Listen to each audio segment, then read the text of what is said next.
بسم الله الرحمن الرحیم. یکی از علما را شنیدم یک چند روزه است، یک سخنرانی میکرد، از علمای دیوبند هست. یک حکایه بسیار عبرت آموز نقل کرد. حکایه این گونه است که دو برادر پدرشان از دنیا وفات میکنند. هر دو برادر مالی به میراث مانده پدر را تقسیم میکنند، تریکه میکنند. در چیزهایی که از پدرشان برای اینها میراث مانده است، یک موی مبارک رسول گرامی صلی الله علیه و سلم هست. مالها تقسیم شدند برابری. موی را چه کار کنیم؟ در همین فکر اندیشه هستند. برادر کلانی میگوید که دادر، یک قیچی را میگیریم از بین دو تقسیم میکنیم. دادرش میگوید که من جرأت ندارم که بر موی مبارک رسول الله صلی الله علیه و سلم قیچی زنم، برای همین یک فکر در سرم میگردد، اگر راضی شوی. برادر بزرگ میگوید که چی پیشنهاد است؟ میگوید که همه مال و دارایی نصیب من شده را تو بگی و همین مهر را برای من بدی. برادر کلانش قبول میکند، مهر را میگیرد، روزانه مهر مبارک را بوسه میکند و مشغول صلوات فرستادن بر رسول الله صلی الله علیه و سلم هست. روز به روز زندگیش سخت میشود.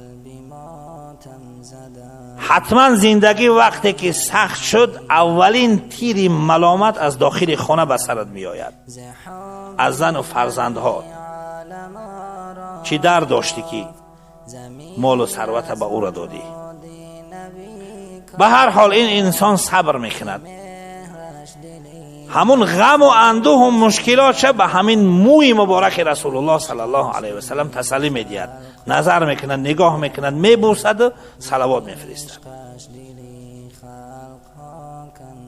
شب از شبها حضرت بلال رضی الله تعالی عنه را در خواب میبیند. حضرت بلال رضی الله عنه میآید نزدش، میگوید که من بلال هستم، مؤذن رسول الله صلی الله علیه و سلم هستم، میخواهم که با تو یک معامله کنم، یک داد و گریفت کنیم.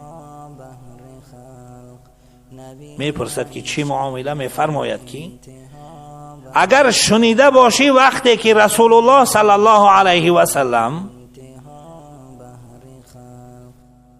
در آسمان ها در شب معراج میگشت، آواز پای را شنید. از جبریل امین پرسید که این آواز پای کی است؟ گفت این آواز پای بلال هست که برای اذان می رود.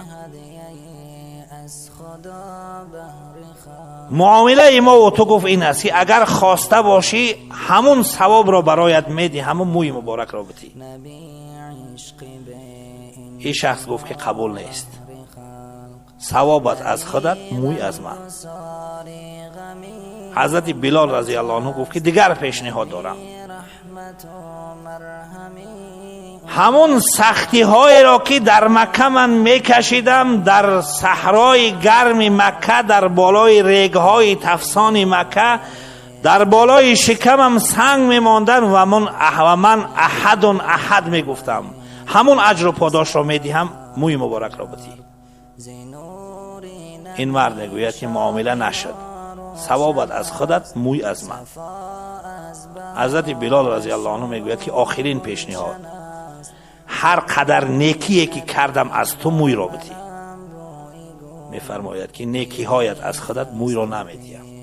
برای این موی چه قدر من زحمت کشیدم، چه قدر سختی ها را تحمل کردم، چه قدر ملامت ها را گوش کردم. حضرت بلال رضی الله عنه میفرماید که این معامله نبود، این یک امتحان الهی بود به تو. از امتحان الهی گذشتی، اکنون از این بعد الله تعالی برای تو فراخی را میارد. به برکت این موی مبارک دیگر در خاندان تو فیض و برکت جاری می شود. لیکن دو چیز را فراموش نکن. یکم، دسترخوان خانه ات را وسیع کن. وقتی که دسترخوان را هموار کردی، دسترخوان خرد هموار نکن، دسترخوان کلان هموار کن.